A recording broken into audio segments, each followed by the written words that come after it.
Killian Bryce essuya la graisse de ses mains avec un chiffon. La brûlure familière des copeaux de métal sous ses ongles lui apporta un réconfort après 12 heures passées à l'usine d'usinage. Le travail de nuit était mieux payé, et Nolan avait besoin de chaque dollar supplémentaire pour payer ses frais médicaux. À 38 ans, Killian se sentait plus âgé, mais il persévérait. Son fils passait avant tout. Le parking de l'hôpital bourdonnait d'activité en fin de soirée. Les bottes de Killian crissaient sur l'asphalte tandis qu'il se dirigeait vers l'aile pédiatrique. La chambre 314 était devenue sa seconde maison au cours de l'année écoulée. La mystérieuse maladie de Nolan les ramenait sans cesse ici. Test après test, rien de concret. Par la fenêtre, Killian vit son fils calé dans son lit d'hôpital, sa petite silhouette perdue dans les draps blancs. 8 ans et luttant contre une maladie que les médecins ne parvenaient pas à nommer. Le carnet de croquis de Nolan reposait sur ses genoux. Des crayons de couleur éparpillés sur la couverture. Même malade, le gamin dessinait des dinosaures avec la concentration d'un scientifique. Papa. Le visage de Nolan s'illumina lorsque Killian entra. Regarde, j'ai dessiné une famille de tricératops. Killian examina le dessin, remarquant que Nolan avait dessiné 3 dinosaures ensemble. Un grand, un moyen et un petit. C'est incroyable, mon pote. Les détails sont parfaits. Le bébé reste près de ses parents pour se protéger. Nolan expliqua d'une voix fatiguée mais enthousiaste, comme dans les vraies familles. Amelia était assise sur la chaise près du lit, ses cheveux blonds parfaitement coiffés malgré sa journée à l'hôpital. Elle leva les yeux de son téléphone avec un sourire qui n'atteignait pas tout à fait ses yeux. Killian, tu es en avance. Fini le travail de Wagner avant la date prévue. Il embrassa le front de Nolan, vérifiant s'il avait de la fièvre. Sa peau était normale. Comment va-t-il aujourd'hui? Pareil. Fatigué. Quelques nausées après le déjeuner. Le ton d'Amelia exprimait la lassitude éprouvée d'une mère inquiète. Mais quelque chose clochait. Elle parlait des symptômes de Nolan comme des articles sur une liste de courses. Deloraquin entra dans la pièce, 2 tasses à café à la main, ses talons aiguilles claquant sur le carrelage. La mère d'Amelia avait cette présence qui étouffait la chaleur de n'importe quelle pièce. Ses cheveux argentés étaient tirés en arrière en un chignon sévère, et son regard froid examinait Killian comme un insecte trouvé dans sa cuisine. Killian. Son nom était sorti comme si elle crachait quelque chose de désagréable. J'ai apporté du vrai café à Amelia. Le café de l'hôpital est impropre à la consommation. Merci d'être resté avec eux, dit Killian, sans vouloir rien dire de tel. L'aide de Delora s'accompagnait toujours d'un jugement. Quelqu'un doit bien maintenir la barre. Delora tendit une tasse à Amelia et ignora ostensiblement la présence de Killian. Nolan a besoin de constance dans ses soins. La critique implicite flottait dans l'air. Killian avait entendu des variations sur ce thème pendant 8 ans de mariage. Son travail ouvrier, ses quarts de nuit, sa simplicité, rien de tout cela n'était à la hauteur des attentes de Dolores pour le mari de sa fille. Je t'ai apporté quelque chose, Nolan. Killian sortit un petit dinosaure en peluche de la poche de sa veste. Il l'avait trouvé à la station-service. C'est un stégosaure. Nolan écarquilla les yeux. C'est parfait. Merci, papa. L'enfant a assez de jouets, dit Dolores. Ce dont il a besoin, c'est de soins médicaux appropriés, pas de babiole de station-service. Killian ravala sa réponse. Les disputes avec Delora n'avaient servi à rien, si ce n'est à contrarier Nolan. Les médecins font tout ce qu'ils peuvent. Vraiment? Le ton de Delora suggérait le contraire. Peut-être s'il avait une meilleure assurance, des spécialistes privés. Maman, s'il te plaît. La voix d'Amélie portait un avertissement, mais elle regardait de nouveau son téléphone, ses doigts tapant rapidement. Je dis juste que parfois, l'orgueil d'un père nuit au bien-être de son enfant. Les mots touchèrent juste, comme Delora l'avait prévu. Killian ressentit une vague de colère familière, mais il garda un visage neutre. Il avait appris depuis longtemps que montrer ses émotions devant Dora ne faisait que lui donner des arguments. Je fais de mon mieux pour mon fils, dit Killian doucement. Bien sûr que tu le fais, ma chérie. Le sourire de Dolores était d'une finesse imperceptible. Je suis sûr que ton meilleur est largement suffisant. Nolan regarda les adultes, sentant la tension. Killian s'assit au bord du lit et ouvrit le carnet de croquis. Montre-moi d'autres dessins, mon pote. Pendant l'heure qui suivit, Kylian se concentra entièrement sur Nolan, discutant d'anecdotes sur les dinosaures et admirant chaque croquis. Amelia et Delora parlèrent à voix basse près de la fenêtre. Leur conversation fut ponctuée de regards dans sa direction. À la fin des visites, Kylian embrassa Nolan pour lui souhaiter bonne nuit. « Tu reviens demain, papa ?» « Tous les jours jusqu'à ton retour, promit Kylian. En se dirigeant vers le parking, Kylian remarqua qu'Amelia et Delora étaient en pleine conversation près de la Mercedes de Dolores. Leur langage corporel suggérait une conspiration plutôt qu'une inquiétude. Delora fit un geste énergique tandis qu'Amelia hochait la tête. Aucune des deux femmes ne remarqua Kylian qui l'observait de l'autre côté du parking. Un frisson lui monta au ventre, mais il repoussa ce sentiment. Sa famille était stressée. Chacun gérait l'inquiétude différemment. Samedi après-midi, Kylian se tenait devant le grill de Jasper Tierney, une bière à la main, et une odeur de viande grillée emplissait l'air. Le jardin de Jasper offrait une échappatoire bienvenue aux chambres d'hôpital et à la tension constante à la maison. Le propriétaire du bar était l'ami de Kylian depuis l'époque de la marine, et sa maison restait l'un des rares endroits où Kylian pouvait se détendre. « Comment va le garçon ?» Jasper retournait les hamburgers avec la précision de quelqu'un qui avait nourri des centaines de clients au fil des ans. Meilleur certains jours, pire d'autres. Les médecins continuent de faire des examens. Kylian prit une longue gorgée de bière. Il ne trouve rien de concluant.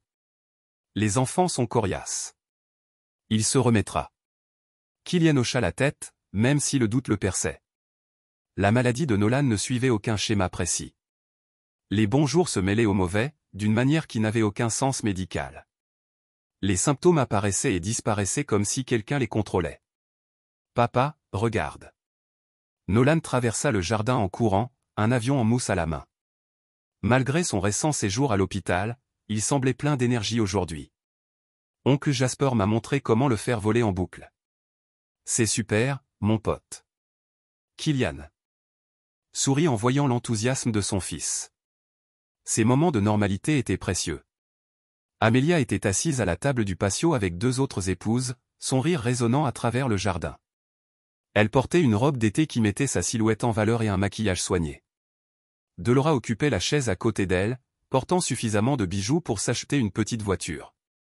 Le regard désapprobateur de la femme plus âgée balaya la modeste assemblée.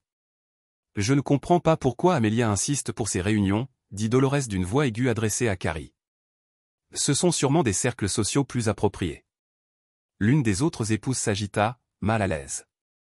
Tout le monde connaissait l'opinion de Dolores sur les amis de Kylian et leur mode de vie ouvrier. « Ce sont des gens bien, maman, » dit Amelia, bien que son ton manqua de conviction. « Des gens bien, peut-être, mais guère ambitieux. Une femme devrait encourager son mari à se dépasser, et non se contenter de la médiocrité. » Kylian fit semblant de ne pas entendre, mais les mots la blessèrent. 8 ans de mariage, et Delora le traitait toujours comme une erreur qu'Amelia devait corriger. Ce qui le dérangeait le plus, c'était la rareté avec laquelle Amelia le défendait. « Et Kylian travaille dur, » dit Jasper d'une voix forte, la mâchoire serrée. « Un travail honnête paie les factures. »« Oh, je suis sûr qu'il fait de son mieux, » répondit Dolores avec une fausse douceur. « Certaines personnes se contentent de moins. » La conversation s'éteignit. Le regard de Jasper y trouva une question de Kylian. Kylian secoua légèrement la tête. Provoquer une bagarre ne ferait qu'empirer les choses pour Amelia. « J'ai besoin d'une autre bière, » dit Kylian en rentrant. La cuisine lui offrait un refuge temporaire. Par la fenêtre, il regardait Nolan chasser les papillons pendant que les adultes faisaient comme si la tension n'existait pas. Son téléphone vibra, un SMS du travail annonçant le programme de lundi. La vie normale continuait malgré le sentiment de fragmentation. La voix d'Amelia traversa la porte moustiquaire. Elle se tenait au fond du patio. Le téléphone lui collait à l'oreille. Son langage corporel suggérait le secret. Les épaules voûtées, la voix basse. « Non, pas encore, » disait-elle. Le timing devait être parfait. Kylian se rapprocha de la fenêtre, tendant l'oreille. « Je sais que tu en as assez d'attendre, » continua Amelia. « Mais on s'en tient au plan. Tout dépend de la suite. » Elle marqua une pause, écoutant la personne à l'autre bout du fil. « Bien sûr, je suis sûr qu'il ne se doute de rien. Il est trop concentré sur Nolan pour comprendre ce qui se passe vraiment. » Ces mots frappèrent Kylian comme un coup de poing. Il posa sa bière, les mains tremblantes, son esprit cherchant des explications possibles. À qui parle-t-elle? Quel plan? Qu'est-ce qu'il n'a pas remarqué? Je dois y aller, dit Amelia rapidement. On en reparlera ce soir. Kylian s'éloigna de la fenêtre avant de se retourner. Quand Amelia revint parmi le groupe, son sourire semblait forcé. Elle évita son regard et reprit sa conversation avec les autres épouses comme si de rien n'était. Pendant le reste de l'après-midi, Kylian observa sa femme avec plus d'attention. Elle consultait constamment son téléphone, tapait des messages quand elle pensait que personne ne la regardait et semblait distraite, même lors de conversations avec des amis. Ce n'était pas le comportement d'une mère inquiète. C'était tout autre chose. En rentrant chez elle, Nolan s'endormit sur la banquette arrière tandis qu'Amelia regardait par la fenêtre côté passager. Le silence était lourd de questions non formulées. « Tout va bien ?» demanda Kylian. « Juste fatigué. La semaine a été longue. » Qui a appelé plus tôt? Chez Jasper. Le corps d'Amelia se tendit légèrement. Une amie du cours de yoga. Rien d'important. Le mensonge était venu facilement, ce qui aggravait les choses. Depuis combien de temps lui mentait-elle? Qu'avait-il manqué d'autre en se concentrant sur la santé de Nolan? Ce soir-là, après qu'Amelia se soit endormie, Kylian s'assit à la table de la cuisine avec un carnet et un stylo. Il commença à noter tout ce dont il se souvenait de la maladie de Nolan.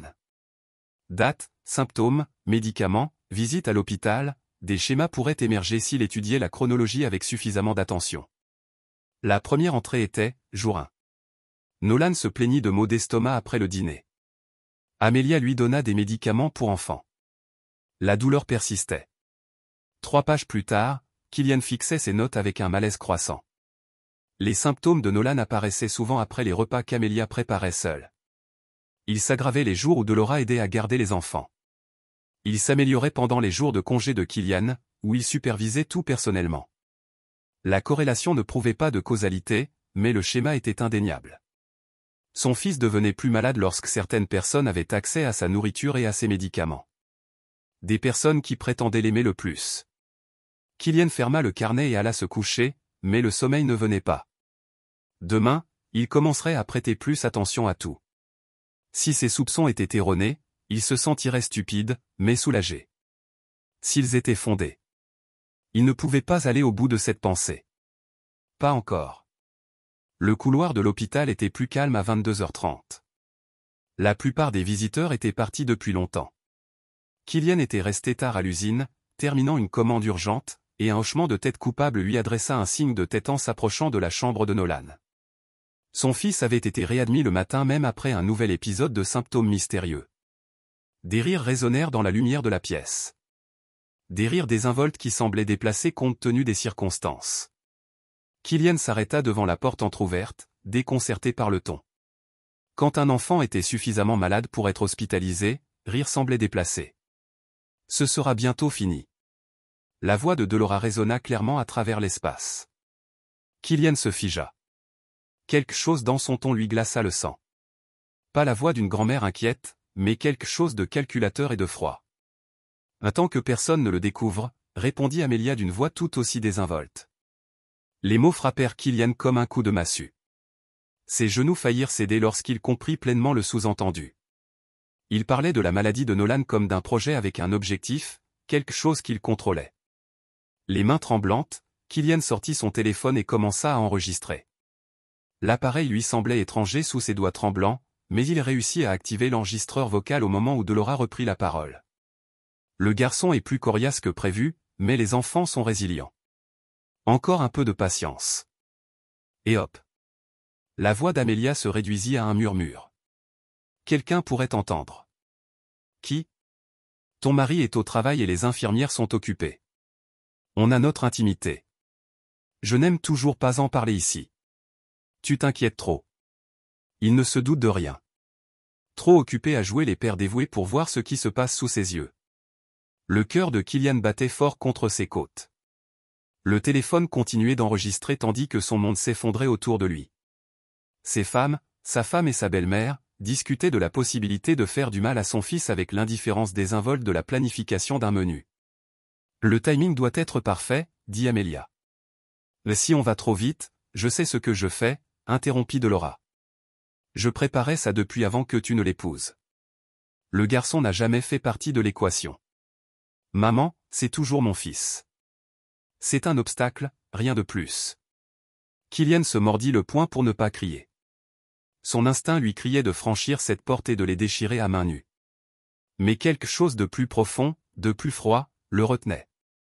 Cette conversation en était la preuve. Ces femmes venaient d'avouer avoir empoisonné son enfant. Combien de temps encore, demanda Amelia. Encore quelques semaines, peut-être un mois.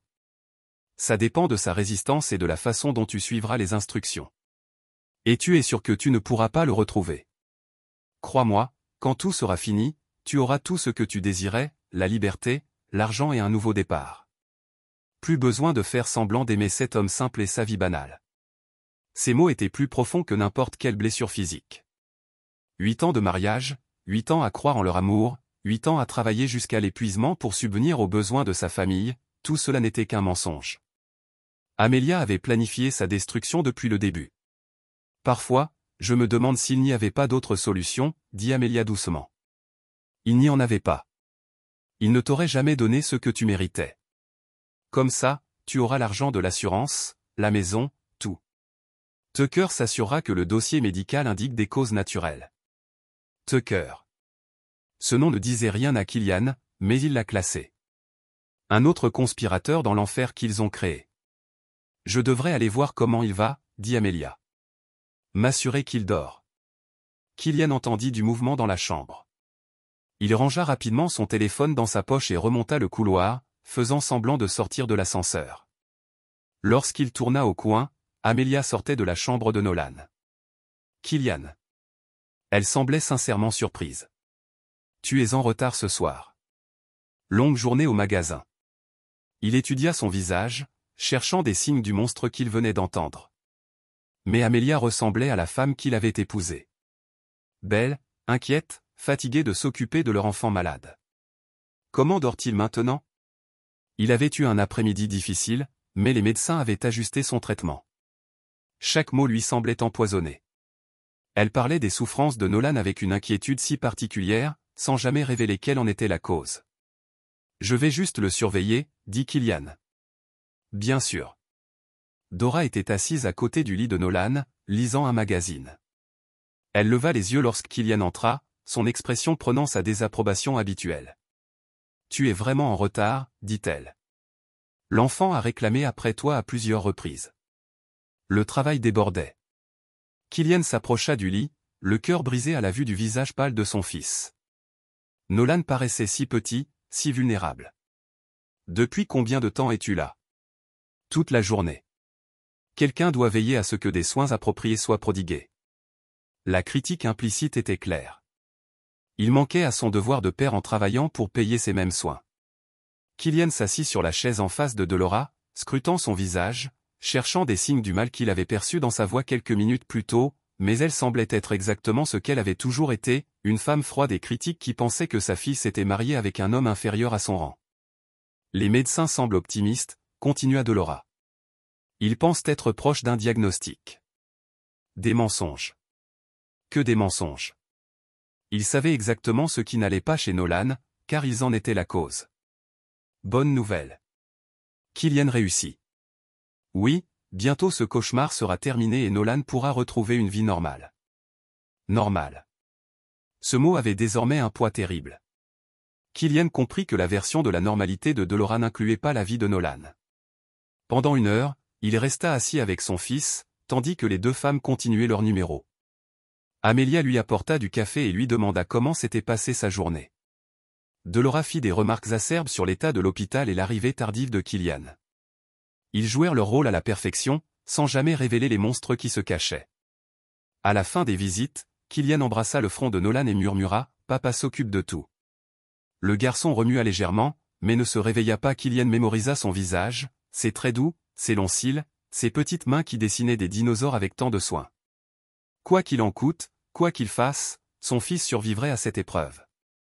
En marchant vers le parking avec Amelia, Kylian lutta pour garder son sang-froid.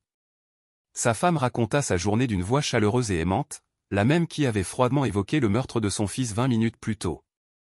Tu vas bien, demanda Amelia en arrivant à leur voiture. Tu avais l'air calme, juste fatigué, inquiet pour Nolan. Je sais, mais les médecins sont confiants qu'ils trouveront bientôt une solution. Elle l'embrassa sur la joue avant de monter dans sa voiture. Le geste lui fit l'effet d'une morsure de serpent. Rentrant seul chez lui, Kylian repassa l'enregistrement sur son téléphone. Les voix étaient claires, les mots sans équivoque. Sa femme et sa belle-mère tuaient son fils à petit feu, et elle s'en sortait impunément, car personne ne soupçonnait les femmes qu'il aimait le plus. Mais maintenant, il savait, et maintenant, il allait les faire payer.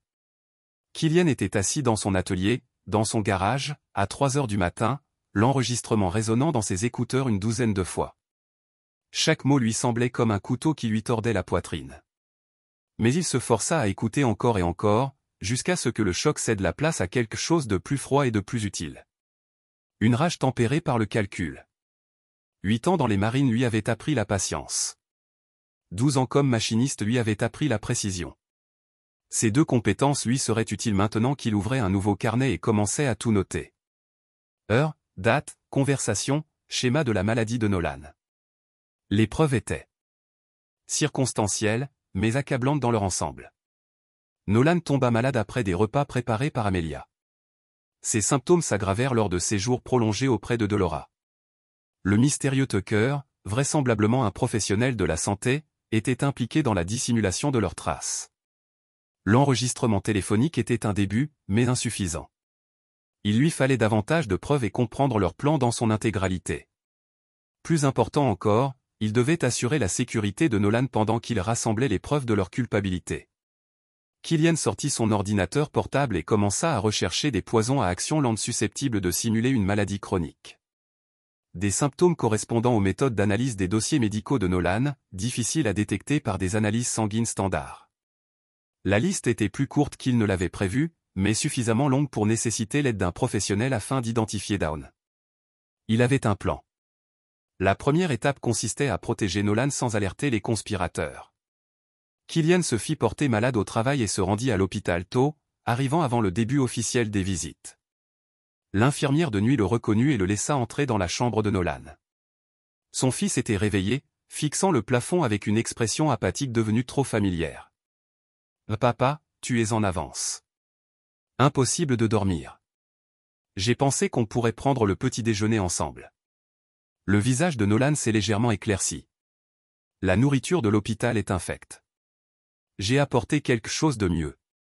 Kylian a sorti un sac de la cafétéria de l'hôpital, des crêpes et du jus d'orange fraîchement sortis du rez-de-chaussée. Ils restèrent ensemble, tandis que Kylian surveillait attentivement chaque bouchée de Nolan. Lorsque les infirmières apportèrent les médicaments du matin à Nolan, Kylian insista pour vérifier chaque comprimé et comparer les dosages au tableau. Le personnel parut perplexe devant son attention soudaine aux détails, mais personne ne s'opposa. « Je veux rester avec toi aujourd'hui, » dit Kylian à son fils. « Assure-toi de recevoir les soins appropriés. » « Et le travail ? » ?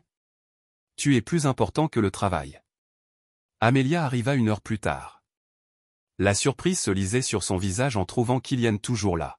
« Je croyais que tu avais le service du matin aujourd'hui. Tu t'es fait porter pâle. Je me suis dit que Nolan n'avait plus besoin de moi que la plante. » Quelque chose passa dans le regard d'Amelia, de l'agacement. Peut-être. Ou de l'inquiétude que ses plans soient perturbés. C'est gentil. Mais tu n'as pas à t'inquiéter, maman. Et j'ai tout sous contrôle. J'en suis sûr. Mais je veux être là. Delora entra dans la pièce, son café à la main et son air renfrogné habituel. Elle s'arrêta net en voyant Kylian. Mais tu es là tôt. Tu as pris ton jour de congé. Quelle responsabilité! Le mot était teinté de sarcasme. J'espère que ton employeur apprécie un tel dévouement pour la famille. Ma famille passe avant tout, dit Kylian en la regardant droit dans les yeux. Toujours. Pendant les heures qui suivirent, Kylian observa tout. Comment Delora et Amelia interagissaient avec le personnel médical. Ce qu'elles faisaient lorsqu'elles je pensais qu'ils ne regardaient pas. Leur réaction à sa présence prolongée. Le moment le plus révélateur eut lieu pendant le déjeuner. Une infirmière apporta le repas de Nolan, mais avant que le garçon ne puisse manger, Delora intervint. « Laisse-moi vérifier ça d'abord, mon cher. La nourriture à l'hôpital peut être assez douteuse. Elle s'occupa du plateau, réorganisant les ingrédients et ajoutant de l'assaisonnement provenant d'un petit récipient dans son sac à main. Le geste semblait maternel, mais Kylian en comprit maintenant le véritable but. En fait, dit Kylian en se levant. Je crois que je vais chercher quelque chose à la cafétéria pour Nolan. Il mentionna vouloir un sandwich au fromage grillé. Ce n'est pas nécessaire, s'empressa de dire Dolores. Ce repas est tout à fait convenable. J'insiste. Le ton de Kylian était sans appel. Allez, mon pote. Allons choisir le déjeuner ensemble. Nolan semblait confus, mais heureux de quitter la pièce. Alors qu'il remontait le couloir, Kylian jeta un coup d'œil en arrière et vit Delora et Amelia en pleine conversation chuchotée. Moi, à la cafétéria. Kylian laissa Nolan choisir sa nourriture et le regarda manger chaque bouchée. Les joues du garçon reprirent des couleurs et son énergie remonta sensiblement. Je me sens mieux aujourd'hui, dit Nolan en préparant un cookie aux pépites de chocolat. Bien. C'est très bien, papa. Pourquoi me regardes-tu bizarrement? Content de te voir bien manger. Cet après-midi-là, tandis qu'Amelia et Delora sortaient prendre un café, Kylian appela un vieux copain marine qui travaillait dans la sécurité privée. J'ai besoin de matériel de surveillance, dit-il doucement. Des caméras, des enregistreurs. Quelque chose de petit et d'indétectable. Dans quel genre d'ennui es-tu, Kyl? Les pires. Mais je ne peux pas t'expliquer au téléphone. On se retrouve ce soir. L'endroit habituel. Le soir, l'état de Nolan s'était nettement amélioré. Les infirmières remarquèrent son regain d'appétit et d'énergie. Le docteur Patterson semblait ravi, mais intrigué par ce changement soudain. Parfois, ces maladies mystérieuses disparaissent aussi vite qu'elles apparaissent, dit-il à Kylian et Amelia. Nous le garderons en observation toute la nuit, mais il pourra peut-être rentrer chez lui demain. Amelia sourit avec éclat. C'est une excellente nouvelle. Mais Kylian surprit une lueur de frustration dans ses yeux avant qu'elle ne calme son expression. L'amélioration de son fils n'était pas une bonne nouvelle pour elle. C'était un contretemps. Ce soir-là, Kylian retrouva son ancien camarade de marine Vic sur le parking du restaurant ouvert 24h24. Vic lui tendit un sac contenant de minuscules caméras, des enregistreurs audio et un système de surveillance sophistiqué. Cet équipement captera tout, expliqua Vic.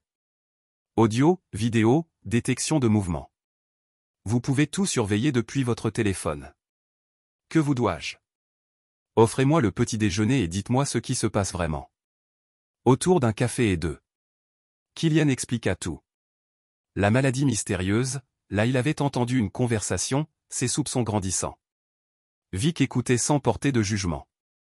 Son visage s'assombrissait à chaque détail. Il faut impliquer la police, dit Vic. Enfin. Pas encore. J'ai besoin de plus de preuves. Quelque chose d'irréfutable. Soyez prudent. Tuez. Si ces femmes sont capables d'empoisonner un enfant, elles sont capables de tout. En rentrant chez elle, Kylian sentit le poids de son terrible savoir. Sa femme, la femme qu'il aimait depuis 8 ans. La mère de son enfant, assassinait systématiquement leur fils pour de l'argent. Sa belle-mère, non seulement désapprouvait, mais était activement maléfique. Tout ce qu'il croyait de sa vie était mensonge. Mais les mensonges pouvaient être révélés. Le mal pouvait être puni. Et son fils survivrait à tout cela, quoi qu'il en coûte. La guerre avait commencé, même si ses ennemis ne le savaient pas encore. Kylian allait utiliser leur confiance contre eux. Leur faire croire qu'ils restaient indétectables pendant qu'ils rassemblaient les preuves nécessaires à leur destruction totale. Et oh, pitié, pas de pardon. Juste à ce moment-là, 3 jours après l'installation du matériel de surveillance, le téléphone de Kylian vibra. Alerte des caméras cachées. Il travaillait tard à l'usine d'usinage, mais l'horodatage indiquait une activité dans sa cuisine à 22h. Après le coucher de Nolan, la vidéo montrait Amelia dans la cuisine, mais elle n'était pas seule. Un homme que Kylian ne reconnaissait pas se tenait juste derrière elle, les mains sur sa taille, tandis qu'elle préparait ce qui semblait être un encas de fin de soirée. L'homme était grand, bien habillé, avec les traits doux de quelqu'un qui n'avait jamais fait de travail physique. Kylian serra les mâchoires en voyant sa femme tourner les bras de l'inconnu et l'embrasser avec la passion qu'elle avait cessé de montrer à son mari depuis des mois. La trahison était profonde, mais elle apporta aussi une autre pièce du puzzle. Amelia avait d'autres motivations que l'argent. Elle avait un remplaçant en vue. Le son était clair dans ses écouteurs. « Tucker, on ne peut pas continuer à se voir ici », dit Amelia d'une voix haletante. Tucker, le nom de la conversation à l'hôpital. Killian augmenta le volume et commença à enregistrer la vidéo sur son téléphone. « Où pouvons-nous aller d'autre ? » « Mon domicile est surveillé par des huissiers de justice, » répondit l'homme. « De plus, votre mari travaille de nuit. Nous avons des horaires. C'est quand même risqué. Et s'il rentre tôt ? Alors, on s'en tient à l'histoire. Je suis ici en tant que pharmacienne conseil de Nolan, en train de vérifier ses médicaments. » Le sourire de Tucker était froid et calculateur. « Ce qui me rappelle, comment va notre petit patient ? Il va mieux depuis que Killian a commencé à rôder. Je n'ai pas pu lui administrer la dose complète. C'est un problème. Il faut accélérer le rythme. » Les mains de Killian tremblaient tandis qu'il continuait l'enregistrement. Ils discutaient d'une augmentation de la dose de poison car sa présence interférait avec leur complot de meurtre. « Je ne peux pas accélérer les choses si vous ne laissez pas Nolan tranquille, » protesta Amelia. « Ensuite, on trouve. Autrement. Le règlement du procès doit être réglé le mois prochain. J'ai besoin de cet argent, Amelia. Mes créanciers ne sont pas patients. » Tucker était donc endetté, au point de contribuer au meurtre d'un enfant pour des raisons financières. Killian a classé cette information avec le reste. « On devrait peut-être attendre, » a dit Amelia. « Trouve une autre solution. » « Il n'y a pas d'autre solution. » La voix de Tucker est devenue dure. « Je risque des poursuites pénales si je ne peux pas payer ce que je dois. Ta mère m'a promis une issue, et je la tiens. Ne menace pas ma mère. Je ne menace personne. J'énonce des faits. Nous avons tous trop à perdre pour reculer maintenant. » Ils se sont éloignés du champ de la caméra, mais l'audio a continué à capter leur conversation depuis le salon. « Montre-moi ce que tu lui as donné, » a dit Tucker. Killian a entendu le bruit des pilules qui s'entrechoquaient, des papiers qui froissaient. « Bien, mais il faut augmenter la fréquence. À chaque repas, à chaque collation, sans exception. » Killian a préparé la plupart des repas de Nolan ces derniers temps. « Alors tu trouveras une solution. Ça. Le glisser dans ses boissons. Le cacher dans des friandises. Peu importe comment tu t'y prends. Fais-le, c'est tout. Et si Killian a des soupçons, il ne le fera pas. D'après ta mère, il est trop simple pour déchiffrer des plans complexes. Continue à jouer l'épouse dévouée et la mère inquiète. » La conversation se poursuivit pendant 1 heure, révélant toute l'ampleur de leur plan. Tucker Rhin était un pharmacien poursuivi au civil et au pénal pour détournement de fonds de son cabinet. Delora l'avait approché des mois plus tôt avec une proposition les aidant à empoisonner lentement Nolan en faisant passer l'affaire pour une maladie naturelle et à partager les indemnités d'assurance et l'héritage éventuel d'Amelia. La méthode était élégante dans sa cruauté. De petites doses d'une toxine à action lente imitant une maladie infantile chronique. Des symptômes qui dérouteraient les médecins et affaibliraient progressivement Nolan jusqu'à ce que son organisme s'arrête définitivement. Les connaissances médicales de Tucker lui permirent de falsifier des dossiers et d'orienter l'enquête loin de l'empoisonnement. Mais le plan comportait un défaut fatal. Ils avaient sous-estimé la résilience de Nolan et le dévouement de son père. L'implication croissante de Killian avait perturbé leur chronologie, et les ennuis judiciaires croissants de Tucker le poussèrent à accélérer le meurtre. Vers minuit, Tucker sortit par la porte de derrière pendant qu'Amelia nettoyait la cuisine. Killian observa sa femme s'affairer dans la maison, redressant les oreillers et faisant la vaisselle, jouant les parfaites ménagères tout en planifiant la mort de leur fils. À 6 heures du matin, Killian termina son service et se rendit directement à la banque. La surveillance avait fourni une autre information cruciale, Amelia et Tucker avaient discuté du transfert de fonds vers des comptes cachés. Thomas découvrit les délits financiers liés à la tentative de meurtre et informa la banque. Killian demanda des relevés de compte pour tous leurs comptes joints remontant à 6 mois. Ce qu'il découvrit le mit hors d'état de nuire. Des virements systématiques de petits montants vers des comptes qu'il n'avait jamais vus auparavant. Des signatures falsifiées sur des bordereaux de retrait. Sa femme le volait tout en complotant pour tuer son fils. Les sommes n'étaient pas énormes. Individuellement, quelques centaines par-ci, un millier par-là, mais elles totalisaient près de 15 000 $. L'argent que Killian avait gagné grâce à heures supplémentaires et travail le week-end. Argent destiné à payer les soins médicaux de Nolan et l'avenir de leur famille. Y a-t-il un problème avec ces transactions, demanda le directeur de la banque, remarquant l'expression de Kylian. J'ai besoin de copies de tout, dit Kylian. Tous les relevés de retrait, toutes les signatures. Bien sûr. Est-ce pour les procédures judiciaires? Ce sera. Fils. Kylian dormait. Accélérer la chronologie. Mais Kylian avait sa propre stratégie. Tout en maintenant l'apparence d'un mari dévoué mais désemparé, il a commencé à remplacer leur poison par des substituts inoffensifs. Quand Amelia a atteint le flacon dissimulé dans son sac, elle a trouvé des comprimés qui semblaient identiques mais ne contenaient rien de plus dangereux que les suppléments de calcium. Lorsque Delora a ajouté ses vitamines spéciales à la nourriture de Nolan, elle lui donnait en fait de vraies vitamines qui ont amélioré sa santé. Les résultats étaient frappants. L'énergie de Nolan est revenue de jour en jour. Son appétit s'est amélioré. Les symptômes mystérieux qui avaient perplexe les médecins ont commencé à disparaître alors que le poison réel a quitté son système. Il a l'air tellement mieux. Cambria Knox a déclaré lors de sa visite cet après-midi-là que Kylian Childhood Frien s'était arrêté avec une soupe maison, comme elle le faisait souvent quand Nolan n'était pas bien. Mais contrairement à Amelia et Delora, la préoccupation de Cambria était authentique. Sa présence dans leur maison ressemblait à un rappel à quoi ressemblait le véritable amour. Les médecins pensent avoir finalement trouvé le bon traitement. Kylian a menti en douceur. Je suis tellement content. Cambria a regardé Nolan jouer avec ses jouets de dinosaures, son expression troublée. Puis-je vous demander quelque chose? Bien sûr. Elle regarda vers la cuisine où Amelia préparait le dîner, puis baissa la voix. Avez-vous remarqué quelque chose d'étrange sur la façon dont Amelia parle de la maladie de Nolan? Le rythme cardiaque de Kylian a augmenté, mais il a gardé son expression neutre. Que voulez-vous dire? Ce n'est probablement rien, mais à l'épicerie de la semaine dernière, elle en parlait une autre mère.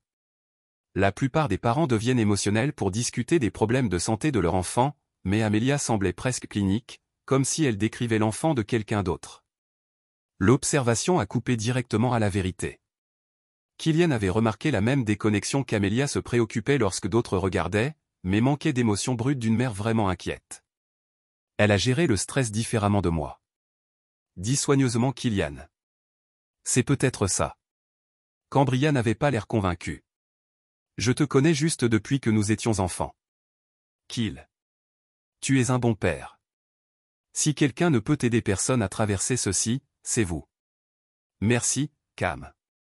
Cela signifie beaucoup. Après le départ de Cambria, Kylian a trouvé Amelia dans la cuisine. Téléphone pressé vers son oreille et la voix baissée à un murmure. Je sais que tu es frustré, disait-elle. Mais la situation est plus compliquée maintenant. Kylian a fait semblant de vérifier le courrier en écoutant. Et il s'améliore au lieu de pire. Tucker pense que quelqu'un interfère avec le médicament. Une pause pendant que l'autre partie répondit. Non, Kylian ne soupçonne rien. Les dossiers financiers étaient à nouveau clairs. Amelia siphonnait de l'argent depuis des mois, construisant un nid pour sa nouvelle vie avec Tucker. Mais elle avait fait une erreur cruciale. Plusieurs des bordereaux de retrait forgés portaient des signatures qui ne correspondaient pas tout à fait à l'écriture de Kylian. Des caméras de sécurité bancaire montreraient Amelia effectuant des retraits qu'elle a affirmé avoir autorisés. Le moment venu, ces écarts prouveraient la fraude. Le téléphone de Kylian bourdonnait d'une alerte de mouvement de la caméra de la cuisine. L'horodatage a montré à 2 heures du matin. Bien après l'heure du coucher normal de quiconque. Il est passé au flux en direct et a regardé Alora entrer par la porte arrière, se déplaçant tranquillement à travers la maison sombre. Elle est allée directement à l'armoire de cuisine où ils ont gardé les médicaments de Nolan. Mais au lieu de trouver le poison qu'elle s'y cachait, elle a trouvé les substituts inoffensifs que Kylian avait laissés à leur place. Son visage se tordit de confusion et de colère alors qu'elle examinait les pilules. Delora a rapidement attrapé son téléphone et a tapé un message. Quelques secondes plus tard, la surveillance audio de Kylian a décroché le téléphone d'Amelia bourdonnant dans la chambre. Il a entendu sa femme se glisser du lit et du pas d'en bas. « Qu'est-ce que tu fais ici ?» Amelia chuchota lorsqu'elle a atteint la cuisine. « Quelque chose ne va pas. Le médicament a été changé. C'est impossible. Je l'ai vérifié hier. Recherchez-vous. Kylian a regardé sa femme examiner les pilules avec une alarme croissante. Ces femmes ont été si confiantes dans leur tromperie que la possibilité de découverte semblait les choquer véritablement. Quelqu'un sait, a déclaré Dolores catégoriquement. Qui? Kylian n'a pas accès à ces pilules. Alors qui fait? Les deux femmes se tenaient dans la cuisine de Kylian à 14 h du matin, discutant de l'échec de leur complot de meurtre avec un ton décontracté de personnes dont la réservation du dîner avait été annulée. Nous devons appeler Tucker, a finalement déclaré Amelia. Absolument pas. Les appels téléphoniques peuvent être tracés. Alors que faisons-nous? Nous accélérons tout. Si quelqu'un interfère, nous devons terminer cela avant de pouvoir nous exposer. Le calcul froid de la voix de Dolores a fait une cale de peau Kylian. Même face à une découverte potentielle, sa principale préoccupation a été de terminer le meurtre de son petit-fils. Comment accélérer l'injection directe? Tucker peut fournir quelque chose d'action rapide qui imite une réaction allergique ou une crise. Faites ressembler à un début soudain de la maladie que les médecins pensent que Nolan a. C'est trop risqué. S'ils trouvent des marques d'injection, ils ne chercheront pas des marques d'injection si cela semble être une progression naturelle de son état existant. Kylian agrippa son téléphone plus serré et rage alors que ces monstres discutaient du meurtre de son fils avec une injection létale. Mais il s'est forcé à rester calme et à continuer à enregistrer. Chaque mot était une preuve qu'il les mettrait en prison. Quand Amelia a demandé, demain soir après que Kylian se rend au travail, que se passe-t-il s'il ne va pas travailler? Il est resté à la maison plus souvent. Ensuite, nous créons une raison pour lui. Ils ont passé encore 20 minutes à discuter de la logistique avant que Delora ne laisse à travers la porte arrière. Amelia s'est couchée, mais Kylian pouvait entendre ses mouvements agités à travers le mur de la chambre. Sa femme prévoyait d'assassiner leur fils en moins de 24 heures. Le temps de surveillance était terminé. Demain, il fixait le piège final. Le détective Yanez Albrook a travaillé sur l'homicide pendant 15 ans, et quelque chose à propos de l'affaire de la pharmacie la dérangeait. Tucker faisait face à des accusations de détournement de fonds et de falsification des ordonnances. Mais le modèle de médicaments manquant a suggéré quelque chose de plus sinistre que la fraude financière. Assis dans son bureau à 7 heures avec une tasse de dossier de café noir et de pluie répartis sur son bureau, elle a passé en revue les écarts d'inventaire une fois de plus. Les médicaments manquants n'étaient pas des stupéfiants de rue ou des analgésiques typiques que les toxicomanes avaient envie. Au lieu de cela, il s'agissait de médicaments qui pourraient provoquer une maladie chronique lente et chronique s'ils étaient administrés de manière incorrecte ou délibérément. L'appel téléphonique de la ligne de pourboire anonyme était arrivé à 6h30. Détective Ulbrook, vous devriez examiner la connexion de Tucker avec la famille Bryce. L'enfant qui est entré et sorti de l'hôpital toute l'année. Qui est-ce? Quelqu'un qui se soucie de la sécurité de ce garçon. Vérifiez les dossiers financiers de contre les comptes bancaires d'Amelia Bryce. Recherchez des motifs. La ligne était devenue morte avant qu'elle ne puisse poser plus de questions, mais 15 ans de travail de police lui avaient appris à faire confiance à son instinct. Les conseils anonymes provenaient généralement de personnes qui ne pouvaient pas parler ouvertement, des membres de la famille, des collègues ou des criminels avec conscience qu'une recherche rapide sur la base de données a révélé que Nolan Bryce, 8 ans, avait été traité à Portland General 17 fois au cours de la dernière année pour une maladie mystérieuse. Sa mère, Amelia Bryce, était présente pour chaque visite. Les médecins traitants avaient effectué des tests approfondis, mais n'ont trouvé aucun diagnostic définitif. Plus intéressant était Tucker connexion à l'affaire. Il avait été pharmacien consultant sur 3 des admissions de Nolan, en examinant les médicaments du garçon et en faisant des recommandations. Pour un homme faisant face à des accusations criminelles, il semblait inhabituellement intéressé par un patient spécifique. Albrook a retiré les dossiers financiers de et Cross les a fait référence au compte bancaire de la famille Bryce. Ce qu'elle a trouvé l'a fait atteindre les clés de sa voiture. Plusieurs grands dépôts sur le compte personnel de correspondaient au retrait des comptes liés à Delora Kane, la mère d'Amelia Bryce. Les montants étaient suffisamment substantiels pour suggérer le paiement des services. Mais de quel service une femme âgée aurait-elle besoin d'un pharmacien en disgrâce? À 9 h, Ulbrook était stationné à l'extérieur de la résidence Bryce dans une voiture non marquée, regardant la maison à travers des jumelles. La surveillance de routine sur une intuition, mais les intuitions avaient résolu plus de cas que des preuves médico-légales dans son expérience. T915, une Mercedes argentée a tiré dans l'allée. Une femme plus âgée a émergé des bijoux bien habillés et chers, le port de quelqu'un habitué à être obéi. Cela correspondait à la description de Deloraquin à partir des dossiers financiers du T930.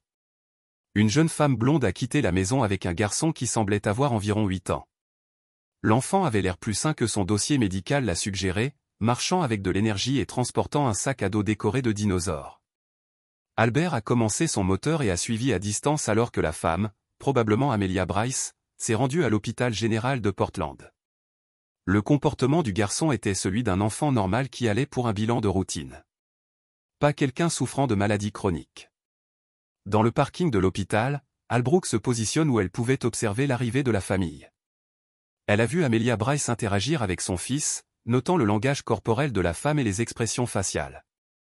La plupart des mères amenant des enfants malades à l'hôpital ont montré des signes de stress ou d'inquiétude. Amelia ressemblait à quelqu'un faire des courses.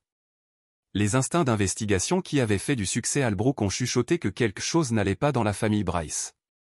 Mais le mal n'était pas la même chose que le comportement criminel et suspect n'était pas la preuve d'un crime. Son téléphone a sonné alors qu'elle envisageait de pénétrer dans l'opportunité de participer à l'hôpital. Détective Albrook, c'est Killian Bryce. Je crois que vous avez regardé dans Tucker 1. La voix était calme, contrôlée, mais elle a entendu des nuances de rage à peine contenues. Monsieur Bryce, comment avez-vous obtenu ce numéro? J'ai des informations sur la pluie que vous devez voir. Des informations sur ce qu'il a fait à mon fils. Quel type d'informations? Le genre qui prouve que 3 personnes empoisonnent lentement mon garçon de 8 ans au cours de la dernière année. La poignée de Albert s'est resserrée au téléphone. Monsieur Bryce, c'est une accusation très sérieuse. J'ai des enregistrements, une surveillance vidéo, des dossiers financiers, des relevés bancaires montrant les paiements à la pluie de ma belle-mère. Tout ce dont vous avez besoin pour les arrêter. Où es-tu maintenant? Suivre ma femme et mon fils à l'hôpital. Je pense qu'ils prévoient d'accélérer leur calendrier.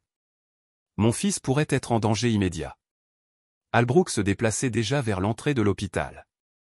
Je suis dans le parking de Portland General. Pouvez-vous me rencontrer? 5 minutes. L'homme qui a approché sa voiture correspondait à la description de la base de données. Les cheveux grands et noirs, la construction solide de quelqu'un qui travaillait avec ses mains, mais ses yeux tenaient l'intensité concentrée d'un soldat se préparant pour la guerre. Détective Ulbrook, je suis Killian Bryce. Il a glissé dans le siège passager et lui a immédiatement remis un ordinateur de tablette chargé de fichiers vidéo. Cela a été enregistré dans ma cuisine il y a 2 nuits, a-t-il déclaré, commençant la première vidéo. Pendant les 20 minutes suivantes, Albrook a regardé et écouté des preuves de la conspiration la plus froide qu'elle avait rencontrée en 15 ans de travail de police. Enregistrements audio d'Amelia Bryce et de Laura Kane discutant du meurtre de leur fils. Des séquences vidéo de médicaments falsifiés. Dossiers financiers montrant un vol et des paiements systématiques à leurs co-conspirateurs. Jésus-Christ, a-t-elle chuchoté alors que l'enregistrement final se terminait. Il y a plus. Il prévoit de le tuer ce soir avec une injection létale. Faites en sorte que sa maladie ait finalement submergé son système. Depuis combien de temps le savez-vous? 3 semaines. J'ai rassemblé des preuves et protégé Nolan en remplaçant leur poison par des pilules inoffensives. Pourquoi n'êtes-vous pas venu à la police immédiatement? La mâchoire de Killian s'est resserrée. Parce que j'avais besoin d'une preuve inébranlable. Ces gens trompent les médecins et les travailleurs sociaux depuis 1 an. Je ne pouvais pas les risquer de parler des accusations. Albrook a compris. Les affaires domestiques impliquant des enfants étaient notoirement difficiles à poursuivre, en particulier lorsque les accusés ont été éduqués alors que des personnes parlaient qui projettent normalement. Mais la preuve que Killian avait recueillie était écrasante. Nous devons obtenir votre fils en sécurité pendant que nous exécutons des mandats d'arrêt. Elle a dit qu'ils sont à l'hôpital maintenant. Delora les y rencontre probablement. Ensuite, nous allons maintenant.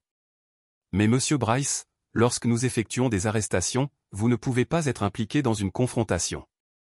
Gaisons cela légalement. Tant que mon fils est en sécurité, je me fiche de la façon dont vous le gérez. Mais Albert a vu quelque chose dans ses yeux qui a suggéré que Killian Bryce prendrait les choses en main si le système juridique le faisait défaut. Elle ne pouvait pas le blâmer pour cette rage, mais elle avait besoin de s'assurer que la justice était rendue sur les canaux appropriés. « Allons chercher votre garçon », a-t-elle dit. La caméra cachée Killian avait installée dans la cuisine activée à 23 heures. Déclenchée par un mouvement dans la maison sombre. Il a regardé le flux en direct depuis son téléphone alors qu'il était assis dans son camion à l'extérieur de l'hôpital général de Portland où il aurait été appelé pour une urgence concernant les derniers résultats des tests de Nolan. L'urgence était fausse, orchestrée par Amelia pour l'éloigner de la maison. Mais au lieu de se précipiter à l'intérieur de l'hôpital, Killian est resté dans le parking, surveillant le système de surveillance qui capturerait sa femme et sa belle-mère dans leur dernier acte de trahison. Delora est entrée en premier, en utilisant la clé Amelia lui avait donnée il y a des mois. Elle s'est déplacée dans la maison avec la confiance de quelqu'un suivant un plan de répétition, allant directement à la cuisine où elle a commencé à préparer des matériaux sur le comptoir. La caméra a tout capturé dans les détails cristallins alors que Delora disposait des seringues, des flacons de médicaments et des lingettes d'alcool avec la précision d'un professionnel de la santé. Ses mouvements étaient calmes, méthodiques, ne montrant aucune hésitation sur ce qu'elle prévoyait de faire. Amelia est arrivée 20 minutes plus tard avec Nolan, qui se frottait les yeux et se plaignait d'être réveillé pour une autre urgence médicale. « Pourquoi ne puis-je pas rester avec papa à l'hôpital ?» demanda Nolan en entrant dans la cuisine. « Parce que grand-mère doit vous donner des médicaments spéciaux qui vous feront vous sentir mieux. » Amelia a dit que sa voix saccharine avec une fausse préoccupation. « Je ne veux plus de médicaments. Je me sens bien maintenant. Le médecin dit que vous en avez besoin. » Delora s'est interjetée, dessinant des médicaments dans une seringue. « Juste un petit coup et puis vous pourriez retourner au lit. » Les mains de Killian se serrent autour de son téléphone alors qu'il regardait ces monstres se préparer à assassiner son fils. Mais il s'est forcé à attendre un instant de plus jusqu'à ce qu'il se soit incriminé au-delà de toute possibilité de déni. « Cela fera disparaître toutes vos maladies pour toujours », a poursuivi Delora, testant la seringue pour les bulles d'air. « Ou pour toujours ?» Nolan avait l'air confus. « Mais papa dit que la médecine prend du temps au travail. »« Votre père ne comprend pas la médecine comme nous », a déclaré Amelia. « Grand-mère sait exactement ce dont vous avez besoin. » Les mots ont été clairement capturés par le système audio. Deux femmes discutant des solutions permanentes et rejetant le père de l'enfant tout en se préparant à l'injecter des drogues mortelles. Preuve qu'aucun jury n'ignorerait. Delora s'est approchée de Nolan avec une seringue tandis qu'Amelia tenait le bras du garçon stable. Ce fut le moment plus long et son fils serait réel en danger. Killian a éclaté à travers la porte d'entrée avec le détective Albrook et deux officiers en uniforme derrière lui. « Police, éloignez-vous de l'enfant. » La scène se figeait comme un tableau. Delora se tenait avec la seringue à quelques centimètres du bras de Nolan tandis qu'Amelia agrippait les épaules du garçon. Les deux femmes ont regardé les officiers avec des expressions de choc pur. « Et que se passe-t-il » Nolan cria, effrayé par l'invasion soudaine d'étrangers armés. « C'est bon, mon pote. » dit Killian, se déplaçant rapidement aux côtés de son fils. « Ce sont des policiers. Ils sont là pour aider. » Déposez la seringue et recula.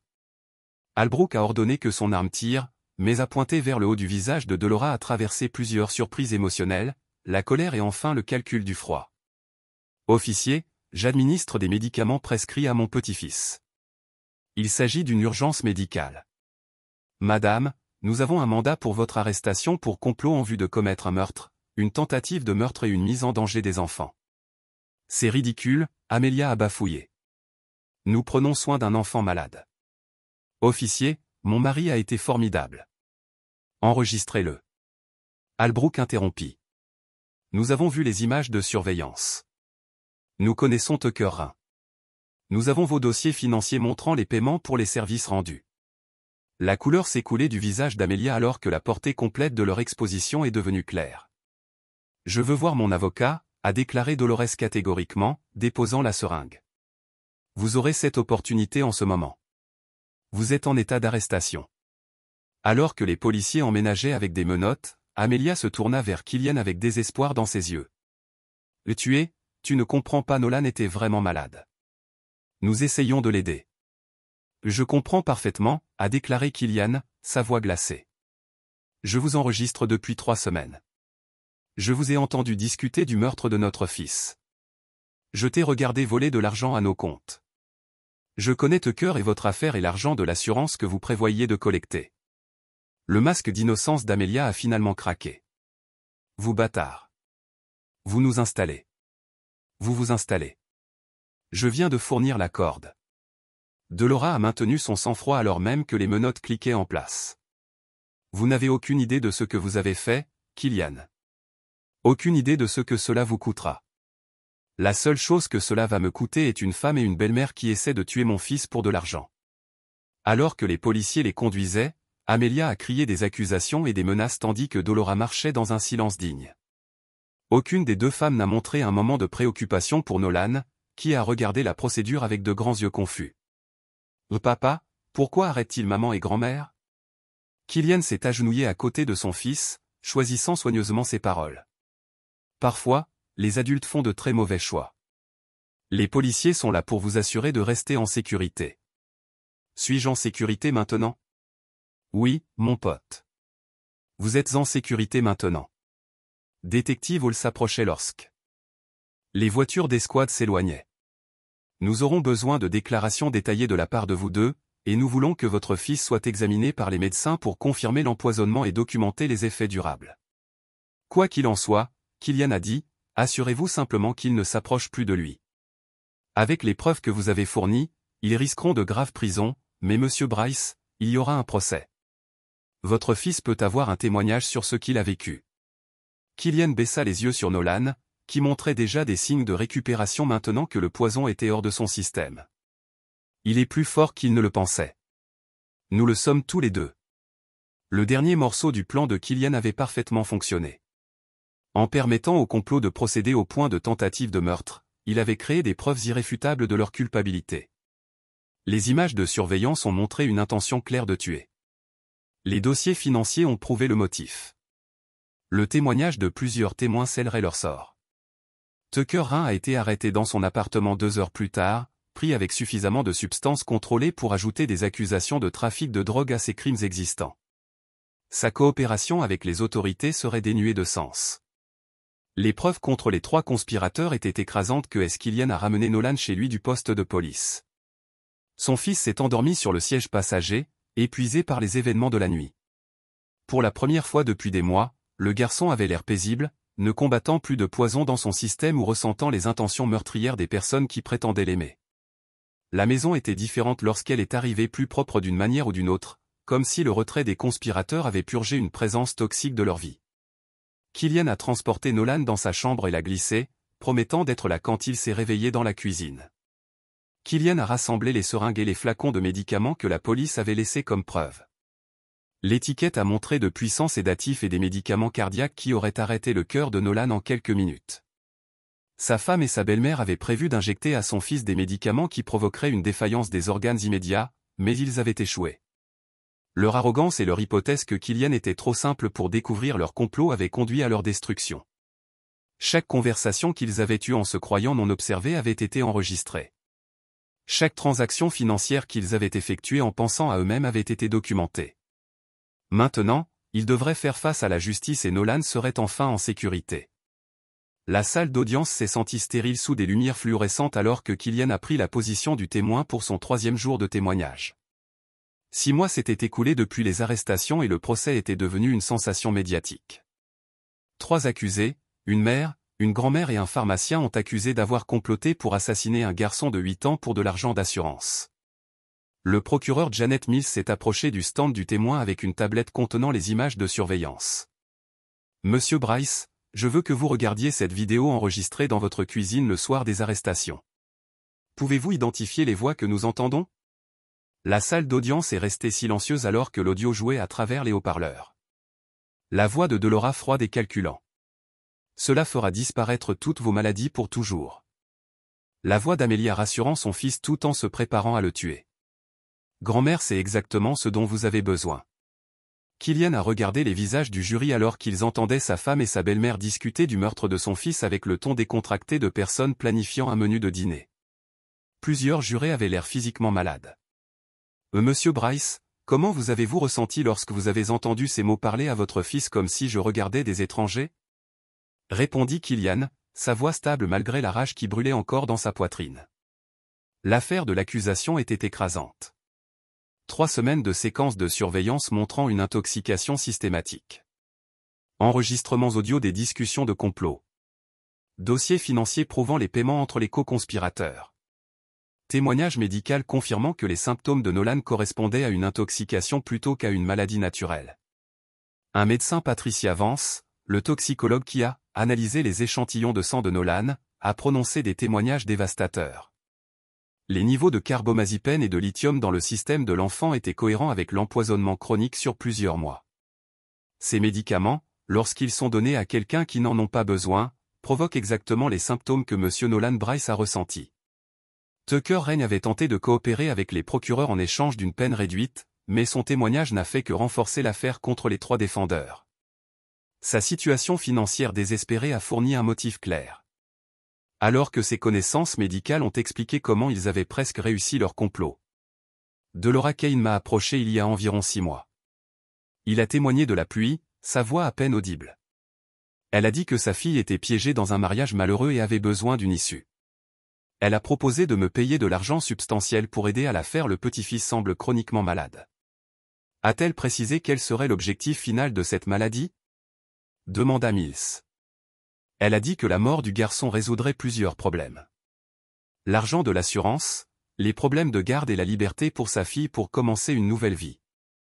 Et vous avez accepté de participer au meurtre d'un enfant de 8 ans. Le sang-froid de la pluie a craqué.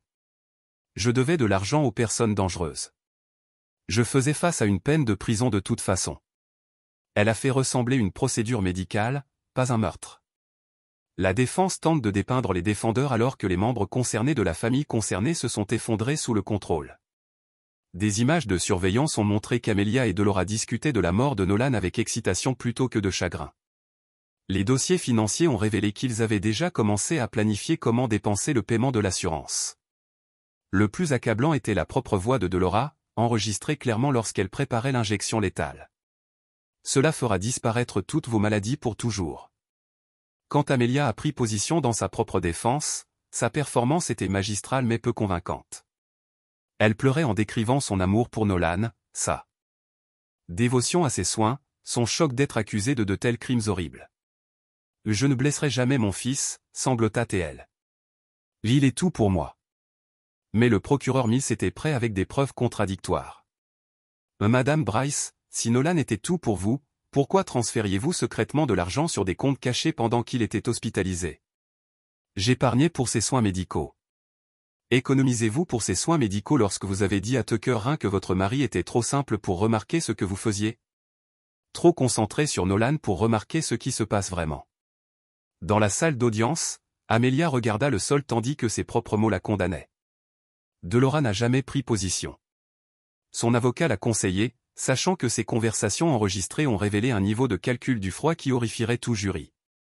Au lieu de cela, elle s'est assise tout au long de l'essai avec une posture parfaite et une expression d'un léger intérêt, comme si elle regardait un jeu modérément divertissant. Les arguments de clôture ont résumé 3 semaines de preuves écrasantes. L'accusation a peint un tableau de la cupidité, de la trahison et de la maltraitance des enfants qui ont choqué même des observateurs judiciaires. La défense a tenté de créer un doute raisonnable, mais n'avait aucune réponse pour des heures de confession enregistrées. Killian était assise dans la galerie à côté du cambrian Knox, qui avait assisté chaque jour au procès pour le soutenir et Nolan. Son fils restait avec Jasper pendant la procédure, protégeait les détails de ce que sa mère et sa grand-mère avaient prévu pour lui. Mesdames et messieurs du jury, le procureur Mills a déclaré dans sa déclaration de clôture, les preuves montrent que 3 adultes conspirant pour assassiner un enfant innocent pour de l'argent.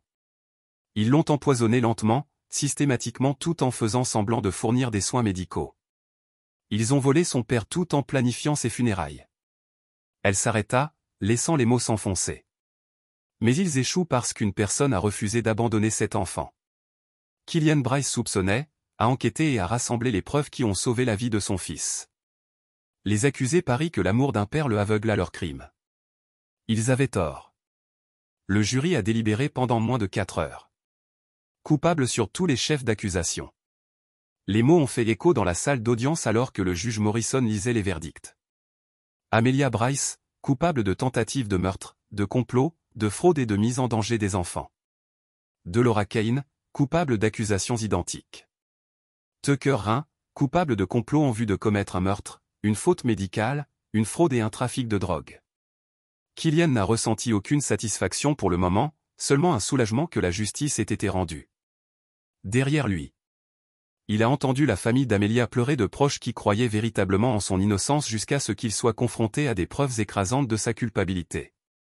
L'audience de détermination de la peine est survenue 2 semaines plus tard. Le juge Morrison avait examiné les évaluations psychologiques, les références de caractère et les déclarations d'impact sur les victimes avant de prendre sa décision. Madame Bryce, la juge s'est adressée à Amelia, qui se tenait dans les vêtements de prison d'Orange, sa façade de créateur s'est finalement désactivée. Vous avez été reconnu coupable d'avoir tenté d'assassiner votre propre fils à des fins financières. La préméditation impliquait la nature systématique de l'empoisonnement et le manque total de remords que vous avez montré tout au long de ce procès exige la peine la plus dure autorisée par la loi. 25 ans à vie en prison d'État. Les genoux d'Amelia se sont bouclés. Son avocat a attrapé son bras alors qu'elle se balançait, mais elle n'a montré aucune émotion au-delà du choc face à la gravité de sa punition. Delora a reçu une peine identique. À 58 ans, elle mourrait probablement en prison, mais son expression est restée inchangée, comme si le verdict s'appliquait à quelqu'un d'autre. J'étais pris au piège d'une situation qui m'échappait. Peut-être qu'un jour tu comprendras que je ne suis pas le monstre que tu crois. Peut-être qu'un jour Nolan pourra me rendre visite et que je pourrai tout expliquer correctement. Je vous aime toujours tous les deux. Amelia Killian relut la lettre 2 fois, guettant le moindre signe de remords sincère ou de reconnaissance de ses actes. Mais même en prison, Amelia continuait de mentir, essayant toujours de le manipuler pour lui faire croire qu'elle était une victime plutôt qu'une prédatrice. Il brûla la lettre dans la cheminée et bloqua tout courrier futur du système pénitentiaire. Amelia pouvait écrire 1000 lettres, mais il ne lirait plus jamais un mot de la femme qui avait tenté d'assassiner son fils. L'été arriva avec une chaleur inhabituelle, et Killian se retrouva avec quelque chose qu'il n'avait pas connu depuis des années. Il espérait avoir pris un congé prolongé de l'usine d'usinage, utilisant l'argent récupéré sur les comptes cachés d'Amelia pour subvenir à ses besoins et à ceux de Nolan pendant qu'ils reconstruisaient leur vie. La vieille caravane gisait dans le champ de Jasper comme un animal blessé. Sa carrosserie en aluminium était cabossée et ses fenêtres fissurées à cause d'années de négligence. Parfois, les meilleures choses de la vie sont celles qu'on répare soi-même. La leçon ne s'appliquait pas seulement aux caravanes. Killian et Nolan se remettaient tous deux des dommages causés par des personnes qui auraient dû les protéger. La confiance s'installait lentement, mais elle s'installait. Cambria lui rendait visite régulièrement, lui apportait le déjeuner et l'aidait sur des projets nécessitant des mains supplémentaires. Sa présence était naturelle et réconfortante, d'une manière que Killian commençait à peine à apprécier. Elle l'avait aimé discrètement pendant des années, alors qu'il était marié à quelqu'un d'autre. Jamais insistante, jamais exigeante, simplement disponible quand il avait besoin d'une amie. « Tu es doué avec lui », dit Cambria un soir alors qu'il regardait Nolan s'exercer à la menuiserie. « Il est facile d'être doué avec lui. Un cœur pur, comme ses dessins. Je voulais dire que tu es doué pour être son père. Être parent seul n'est pas simple, surtout après tout ce qu'on a traversé. » Killian réfléchit à cela. « Je n'ai pas l'impression de faire quelque chose de spécial. Essaie juste de lui offrir l'enfance qu'il mérite. C'est exactement ce qui te rend spécial. » La restauration de la caravane devint une métaphore de leur vie. Ils démontaient les pièces endommagées, reconstruisaient avec des matériaux plus résistants, créaient quelque chose de mieux que ce qui existait auparavant. En août, ils avaient une caravane fonctionnelle, avec des couchages, une petite cuisine et un espace de rangement pour le matériel de camping. « C'est magnifique, papa », dit Nolan en admirant leur travail terminé. « On a bien travaillé ensemble. » Ce week-end-là, ils ont fait leur premier voyage de camping sur la côte de l'Oregon. Nolan n'avait jamais vu l'océan. Et son émerveillement devant l'horizon infini rappela à Killian combien il y avait de beauté dans le monde malgré toute la laideur à laquelle ils avaient survécu. Ils construisirent des châteaux de sable et ramassèrent des coquillages. Nolan dessina des oiseaux marins tandis que Killian préparait le dîner sur un réchaud de camping. À la tombée de la nuit, ils s'assirent près de leur feu de camp et regardèrent les étoiles apparaître dans le ciel clair. « Papa, es-tu triste pour maman ?» La question survint sans prévenir, comme le font souvent les questions difficiles des enfants. Killian choisit ses mots avec soin. « Je suis triste de ce qu'elle a choisi de faire. Je suis triste qu'elle n'ait pas pu nous aimer comme nous méritons d'être aimés. Mais Cambria pourrait être quelqu'un qui vous aime et prend soin de vous comme d'un membre de votre famille. » Nolan y réfléchit tandis que sa guimauve prenait feu. « Ce serait bien. Elle est gentille et elle ne ment pas. » Cette simple affirmation avait un poids énorme. Après avoir découvert pendant des mois que ses proches mentaient de manière élaborée, Nolan valorisait l'honnêteté par-dessus tout. « Vous avez raison, elle ne ment pas. Ils terminèrent leur séjour en camping avec des projets pour une nouvelle aventure le mois suivant. La caravane leur avait donné la liberté d'explorer ensemble, mais surtout, elle leur avait donné un projet qui prouvait qu'ils pouvaient construire quelque chose de bien à partir de morceaux brisés. En rentrant chez lui, Kylian réalisa qu'il était sincèrement heureux pour la première fois depuis des mois. Pas seulement soulagé ou reconnaissant, mais vraiment heureux. Son fils était en bonne santé et épanoui. Son avenir semblait ouvert et plein de possibilités. Ceux qui avaient tenté de détruire sa famille subissaient les conséquences de leur choix, il avait survécu à la pire trahison imaginable et en était ressorti plus fort. Un an après les arrestations, Kylian était assis dans le bureau d'un avocat pour examiner les documents finaux de l'accord. L'État avait saisi tous les avoirs des comptes cachés d'Amelia, ainsi que les économies et les placements de Dolores. Après les frais juridiques et les restitutions aux autres victimes de Tucker, il restait près de 200 000 $. Cette somme sera conservée en fiducie pour Nolan jusqu'à ses 18 ans. L'avocate Patricia Williams a expliqué « L'argent que sa mère a volé à votre famille, plus les intérêts et les pénalités sur ses autres comptes. » Kylian a signé les documents sans satisfaction. Aucune somme d'argent ne pourrait réparer les dommages causés par ces individus, mais elle assurerait l'éducation et la sécurité future de Nolan. Il y a aussi ceci, a ajouté Williams en lui tendant une enveloppe. Une lettre de l'avocate de votre femme. Elle demande un rendez-vous. Kylian n'a pas ouvert l'enveloppe. Ce qu'elle a à dire ne m'intéresse pas, elle prétend détenir des informations sur d'autres victimes potentielles, des enfants qui auraient pu être victimes de stratagèmes similaires. La possibilité que d'autres familles aient souffert a retourné Kylian, mais cela n'a pas modifié sa position. Si elle a des informations sur d'autres crimes, elle peut les partager avec le parquet. Je ne me laisserai pas manipuler pour lui rendre visite. Williams hocha la tête. Je comprends, mais je devais présenter une requête. En rentrant chez lui, Kylian pensa à la lettre dans la poche de sa veste. Une partie de lui était curieuse de savoir ce qu'Amelia voulait dire après un an de prison. Avait-elle enfin éprouvé de sincères remords? Avait-elle des informations susceptibles d'aider d'autres familles? Mais une part plus importante de lui voyait là une nouvelle tentative de manipulation. Même depuis la prison, Amelia essayait de se réinsérer dans sa vie en prétextant des motivations altruistes. Il s'arrêta à la station-service et jeta la lettre, non ouverte, dans une maison de thé. Nolan était dans le jardin, en train de dessiner un nouveau dessin. Son sujet avait évolué, passant des dinosaures à des scènes de camping et des aventures avec son père. Ce changement reflétait sa confiance et son bonheur grandissant. « Papa, regarde. » Nolan brandit son dernier croquis. « C'est nous en train de pêcher au lac le week-end dernier. » Le dessin représentait deux personnages au bord d'un lac de montagne, canne à pêche à la main et sourire aux lèvres. Nolan avait capturé quelque chose d'essentiel de cette journée. La paix, la connexion, la joie simple d'être ensemble. Nolan remua légèrement. « Raconte-moi une histoire. » « Quel genre d'histoire ? » À propos de gens courageux qui réparent les choses brisées. Kylian sourit, comprenant que son fils avait besoin d'histoires qui reflètent leur propre parcours. Il était une fois un père et son fils qui découvrirent que des personnes en qui ils avaient confiance essayaient de leur faire du mal. Mais au lieu d'abandonner, ils se sont battus. Ils ont rassemblé des preuves. Ils sont restés forts. Et ils ont veillé à ce que les méchants ne puissent faire de mal à personne. Ont-ils gagné ? Ils ont gagné. Et après, ils ont construit une nouvelle vie ensemble. Ils sont partis à l'aventure et se sont fait de nouveaux amis qui les aiment vraiment. Ils ont appris que même quand les malheurs arrivent, les gens bien peuvent choisir de faire ce qui est juste. Sommes-nous les bonnes personnes de cette histoire ? Avec les bonnes personnes, mon pote, on choisit de réparer les choses au lieu de les briser. On choisit d'aider au lieu de blesser. On choisit d'aimer au lieu de mentir. Nolan sourit et s'installa contre l'épaule de son père. J'aime cette histoire. Plus tard, après avoir couché Nolan dans la caravane, Kylian et Cambria s'assirent près du feu mourant et parlèrent de l'avenir. Petit projet au début, un autre voyage en camping. L'anniversaire de Nolan approchait, des améliorations dans leur vie reconstruite.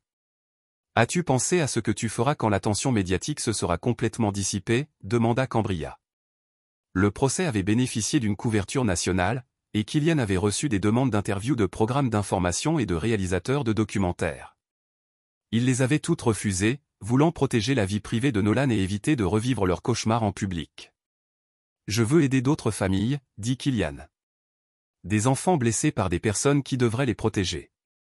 Peut-être travailler avec les services sociaux ou les forces de l'ordre pour reconnaître les signes qui m'ont échappé si longtemps. C'est une bonne mission. Un travail important. Quelqu'un aurait dû remarquer ce qui arrivait à Nolan plus tôt. Si je peux aider un autre enfant, tu le sauveras comme tu as sauvé Nolan. Ils restèrent assis dans un silence confortable, regardant les braises se réduire en cendres. Demain, ils plieraient bagages et retourneraient à la vie normale. Mais ce moment semblait être un tournant. L'année écoulée avait été consacrée à la survie et à la justice. L'avenir consisterait à construire quelque chose de meilleur. Alors qu'ils se préparaient à aller se coucher. Une vie fondée sur la vérité plutôt que sur le mensonge, l'amour plutôt que la manipulation, l'espoir plutôt que la peur. Ils avaient survécu au pire que l'on puisse s'infliger. Et ils en étaient ressortis plus forts. Non pas parce qu'ils avaient oublié la trahison, mais parce qu'ils avaient choisi de construire quelque chose de meilleur à partir des décombres. Certains choisissent de briser les choses. Killian et Nolan avaient choisi de les réparer. Killian a gagné non par la fureur ou la vengeance, mais par la patience, la stratégie et un dévouement indéfectible à la sécurité de son fils. Il a rassemblé des preuves méthodiquement, a fait confiance au système judiciaire pour rendre justice et s'est concentré sur la construction d'un avenir meilleur plutôt que de ressasser les trahisons passées. Au final, les monstres qui ont tenté de détruire sa famille subissent les conséquences de leur choix. Killian et Nolan ont découvert que les choses brisées peuvent être réparées, et que parfois la version reconstruite est plus forte que la précédente, sans pardon. Ni réconciliation, ni justice, ni paix avec son âme.